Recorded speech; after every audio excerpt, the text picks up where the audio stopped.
We should have given you a better greeting for your first visit to the Fairy Kingdom, but I see the red mark beat us to it. It doesn't surprise me.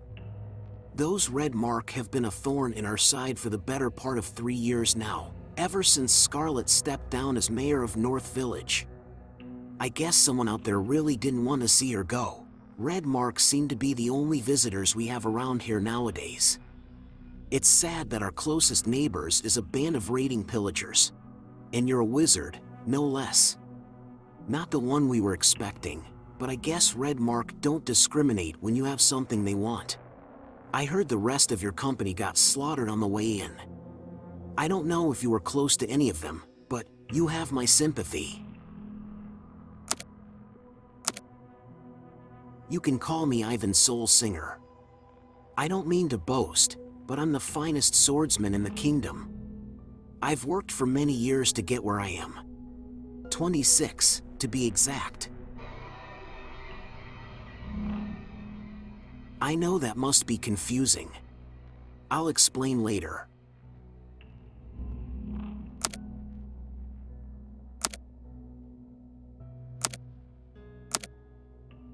Ah, I guess by later, you think I meant now.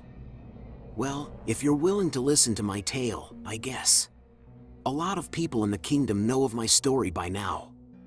I was a student at Dragonspyre Academy until a demon took control of my mind and my body. Made me go crazy and enslave the drakes.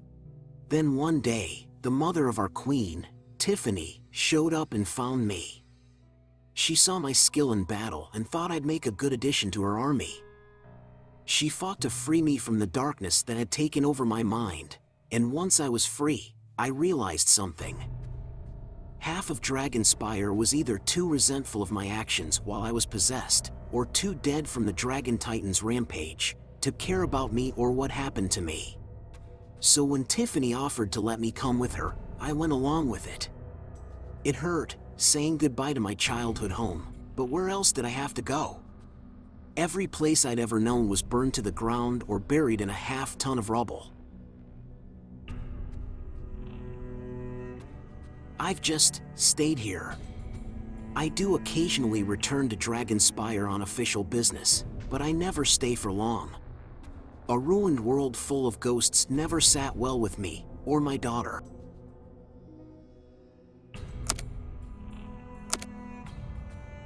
Yeah, I have a daughter. A really pretty one named Fiona. She just turned 16 not long ago, and she's been one of the happiest things to ever come into my life. Even at her age, she's showing all the signs of a natural-born soldier. She has my skill at combat, she's a master of the spear, and she even inherited all my lore spells. And I do mean all 3 of them. Hell, if she keeps going the way she is, she's going to end up forcing me into early retirement by the time she's old enough to enlist. Heh. You might think me crazy for saying this, but her mother used to be a porcupine.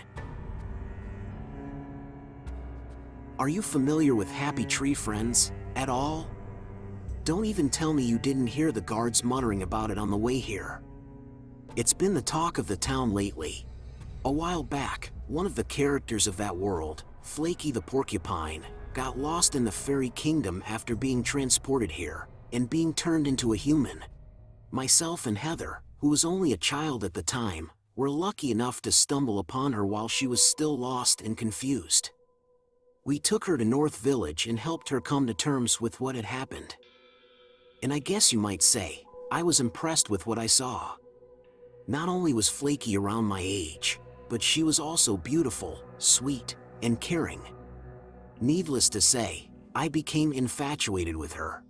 And lucky for me, as fate would have it, over the course of our misadventures to try and find a way to turn her back into a porcupine and return her home, she ended up falling for me. When we shared our first kiss while relaxing in a hot spring together, I could tell she was just made for me.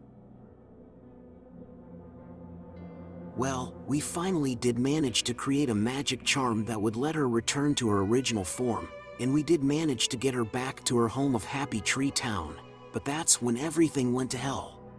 An old enemy of mine, a crazy, batshit former sage of ours turned cruel, sadistic archdemon named James showed up and captured her. I don't know how, but he somehow managed to get a hold of the 7 power metals and knocked out their guardian so he could revel in their immense magical power without any interference. The fight that ensued was the most vicious I'd ever experienced in my life, but he hurt Flaky, almost killed her, and placed a curse on her. He put her into a death-like state and removed the Happy Tree Town curse from her that would revive her and any of the town's residents when they die. And he made sure it'd be gone from her forever. Needless to say, it was the last mistake he ever made. After several hours of tense fighting, I managed to beat him, drove the power of the metals from him, and then I killed him. I still remember his final words before he died: "Others will come looking for the metals." The power to control the multiverse will always be sought after. Don't say I didn't warn you. After that, I managed to bring Flaky back from the brink of death. Realizing she was free from Happy Tree Town's curse and free to go wherever and do whatever she wanted, she chose to come back home with me. Me and her got married not long after that conflict, and lucky for Fiona, despite her origins, me and Flaky were, compatible with each other in bed. Because Flaky got pregnant, and we ended up having Fiona.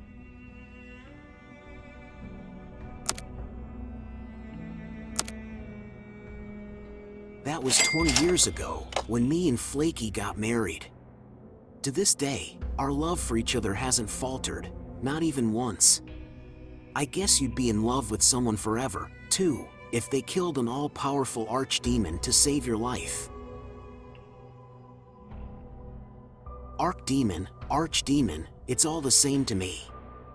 I just hope I never see James again. That man was like if a rattlesnake and a dragon ran off to Silent Hill and had an unholy love child with Satan himself. And if you're smart, you'll keep a hand to your weapon while you travel the kingdom. James may be long dead, but there have been incidents of followers of his attacking innocents. We've tried to snuff them out, but one always manages to crop up someplace. Watch yourself.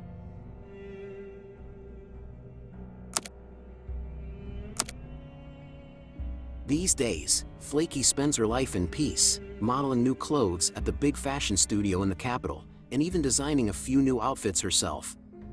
She's got quite the eye for beauty.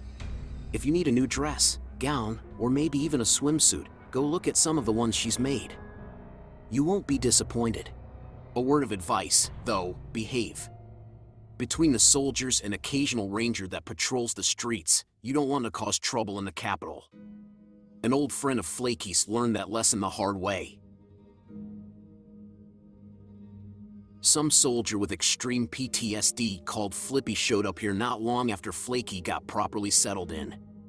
He used to flip out and go on bloody rampages whenever something happened that reminded him of his days fighting a war in the military. Needless to say, his flipping out didn't sit well with residents here, and I got called in to deal with him.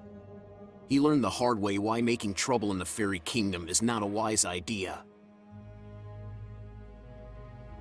When Flaky heard about what happened, her response was, "You can't kill him, the Happy Tree Town curse will let him keep coming back to life.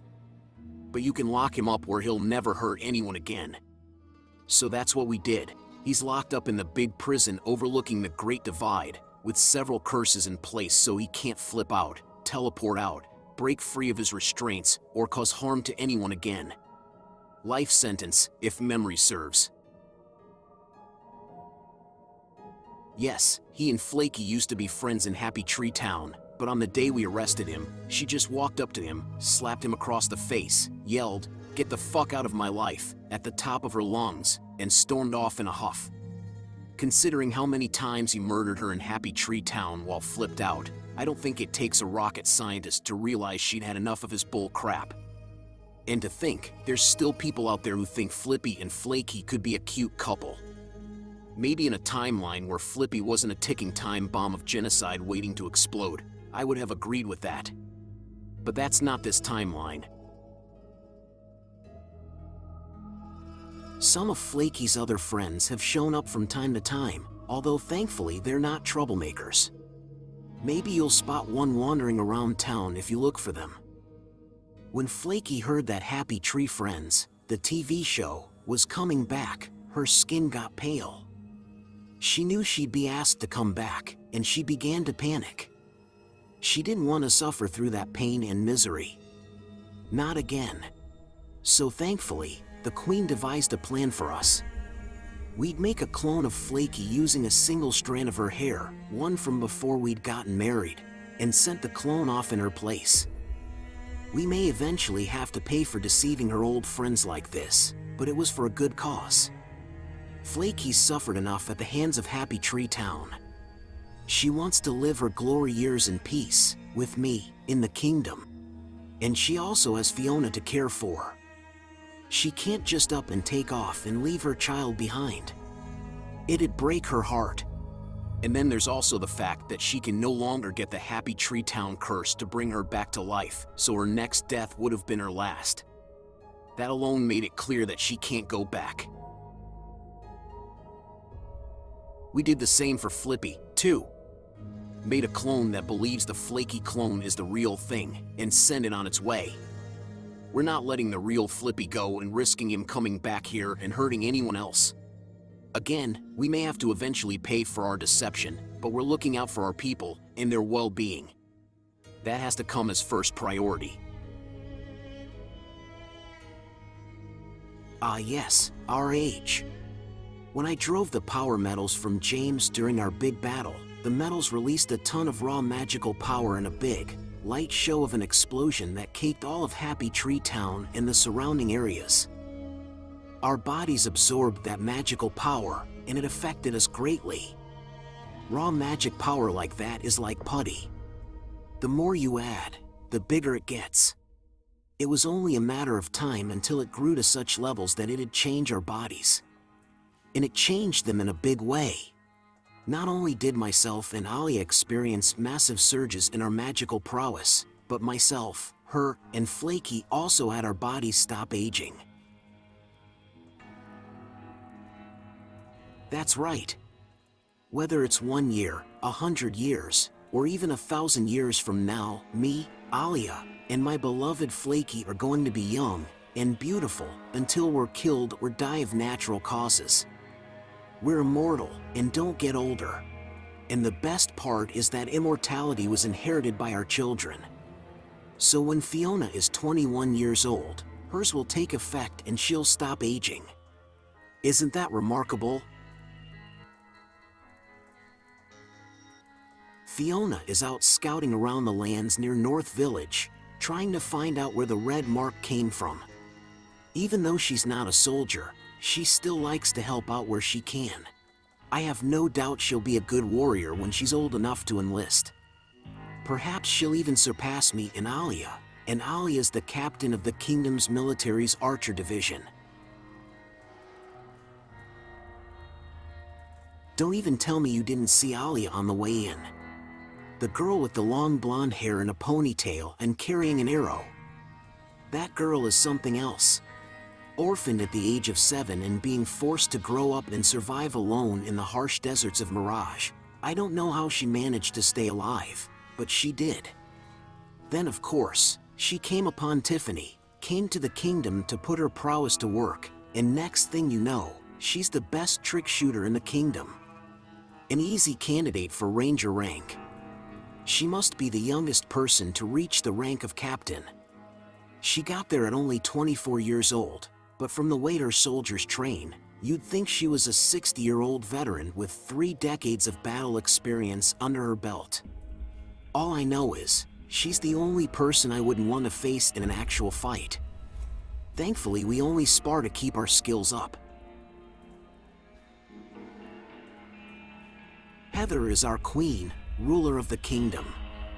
She's a kind, caring woman who always puts her subjects before herself.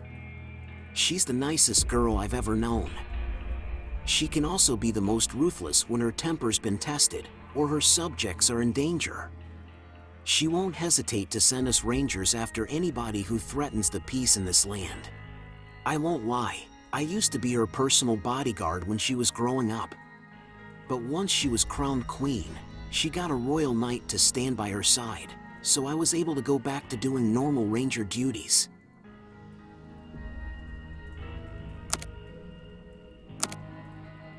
It happened about 12 years ago.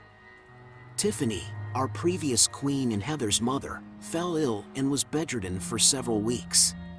We thought she'd just bounce back, being a life wizard and all, but instead, her condition worsened. She lost her magic, and her will to live seemingly broke. She knew she was laying on her deathbed, and her end had come. But she passed on some sagely words of wisdom to her daughter: always be a just and good ruler, and good and just things will come your way. Even as she watched her mother die in her arms, Heather's kept that saying in her head. It's been her personal Bible, so to speak. Yeah, a term or phrase you repeat to yourself to see you through trying times. And Heather losing her mother and having to take the throne to keep the kingdom from falling apart, it doesn't get more trying than that. But luckily for us, Heather was a smart girl. Even as a kid, she realized if her mother got sick or passed on, it'd fall to her to keep the kingdom together. So she studied up on everything she'd need to know to lead our people. And thankfully we had the wisdom of the ancient archsage, Autumn, to help guide Heather through her first few years as queen. Thankfully she fully mastered the ropes by the time Autumn decided to go into retirement. Some battles are more painful than others. Sadly, yes. Our kingdom fell under fire from the vile Alexander and his forces. It was the most chaotic war I'd ever seen. Hell, I don't think anybody around here had seen a battle that brutal. We called upon all of our friends to lend us their strength, but we only barely managed to push them back. Many good men, women, and even children lost their lives in the fighting. And what the battle gamers did to the girls, especially any younger ones they managed to capture, it still haunts my nightmares to this day. I have to be honest, it's hard to believe. Even after everything Alexander did to try and find us and erase us all, he went first. No doubt this will be good for the multiverse. I only hope the other worlds that the battle gamers conquered don't suffer as their world crumbles and dies around them.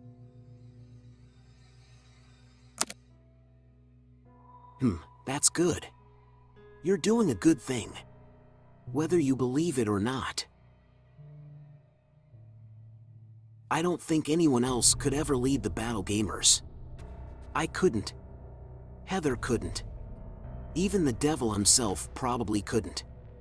None of us could even approach the level of cruelty needed to command an army that numbers trillions. Alexander alone had the keys to lead such a vast army on his misguided mission to overthrow all of existence. They relied on his leadership to see them through every step of the way. His generals were taught to do tasks he himself would normally do, but they, too, relied on his leadership. And I severely doubt his wife is capable of leading them in his place. No woman could ever be as evil as him, even if they tried. No. The battle gamers die with Alexander's loss. What we have now are a merry, miserable band of misfits who don't yet realize they're following a dead corpse straight to their doom. The Red Mark are a bandit group formed from escaped convicts from the Fairy Kingdom military prison. A long time ago, the battle gamers set the prisoners loose in an effort to distract us from engaging them during the Big War.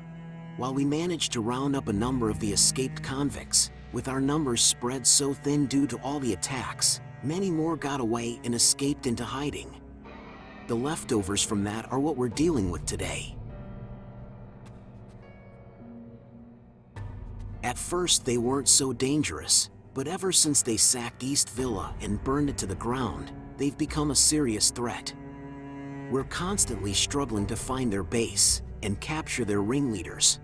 It's gotten to the point where Queen Heather has had to place strict restrictions on multiversal travel to and from the kingdom until the matter of the Red Mark is resolved.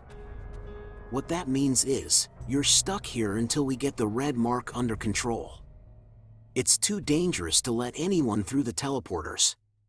If the red mark stage a raid on the transport station and escape into other universes, we'll be held responsible. And that's how you spell another big war. I can think of 3 reasons why that would be a very bad idea. Firstly, we're not pacifists. We fight with endless fervor to defend our lands, from both internal and external threats. We won't take kindly to someone trying to bully their way through the transport station. Secondly, if I learn that anyone has harmed anybody in this kingdom, civilian or military, I will find them. By my blade, they won't leave this place alive. And thirdly, is waging a conflict against the armed forces when we're already dealing with one problem really such a wise idea? Would that reflect well upon the rest of the multiverse? Of course, we'd be more than happy to get you back home, and we'd gladly see you on your way if we could, but considering the circumstances, there's nothing we can do. Hey, just so you're aware, if you go gallivanting into red mark territory, one of 2 things is going to happen.